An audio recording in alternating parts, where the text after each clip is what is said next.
MLC కవిత arrest అప్పటి నుండి పూర్తి వివరాలు. మార్చి 15న ఎమ్మెల్సీ కవిత అరెస్ట్ అయింది. అంతకుముందు 10 రోజుల ముందు ఈడీ నోటీసులు జారీ చేసింది. విచారణకు హాజరు కాని కవిత 2022 జూలైలో లిక్కర్ స్కామ్ వెలుగులోకొచ్చింది.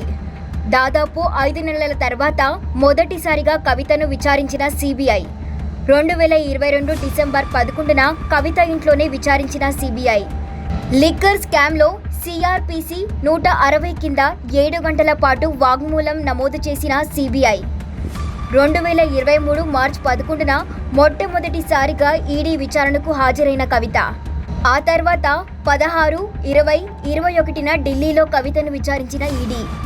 తన 8 ఫోన్లను ఈడీకి సమర్పించిన కవిత.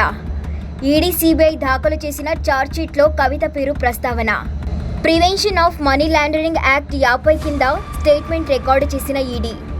జనవరి 5న కవితకు మళ్లీ ఈడీ నోటీసులు జారీ చేసింది. మహిళను వ్యక్తిగతంగా విచారణకి పిలవడాన్ని సుప్రీంకోర్టులో సవాలు చేసిన కవిత. ఢిల్లీ లిక్కర్ స్కామ్లో ఫిబ్రవరి 21న కవితకు సిబిఐ నోటీసులు జారీ చేసింది. ఫిబ్రవరి 26న వ్యక్తిగతంగా విచారణకు హాజరు కావాలని నోటీసులో పేర్కొన్న సిబిఐ. 41 సిఆర్పి నోటీసులు ఇచ్చిన సిబిఐ. తొలిసారిగా నిందితురాలిగా చేర్చిన సిబిఐ. సుప్రీంకోర్టులో కేసు విచారణ ఉంది, నేను రాలేను అని రిప్లై ఇచ్చింది. ఈరోజు సుప్రీంకోర్టులో విచారణ ఉండగా అది ఈ నెల 19కి వాయిదా పడింది. ఢిల్లీ లిక్కర్ స్కామ్కు సంబంధించి సౌత్ గ్రూప్కు కవిత నేతృత్వం వహించారనేదే ప్రధాన ఆరోపణ. ఇటీవల అప్రూవర్గా మారిన మాగుంట రాఘవ్. గతంలో ఇదే కేసులో అప్రూవర్గా చేరిన దినేష్ అరోరా, గోరుంట్ల బుచ్చిబాబు, అరుణ్ రామచంద్ర పిళ్ళై.